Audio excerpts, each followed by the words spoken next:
how to reset the oil change on this vehicle. Let's see. They say it's a push button right here. So open the key.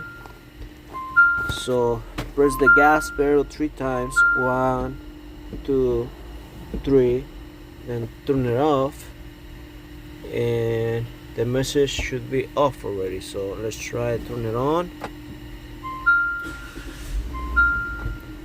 See if it went away.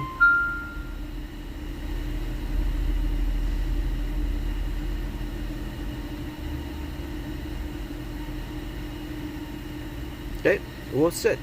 Okay.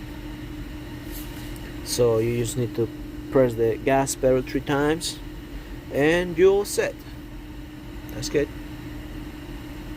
So ignition on, gas pedal 3 times with 10 seconds, turn it off.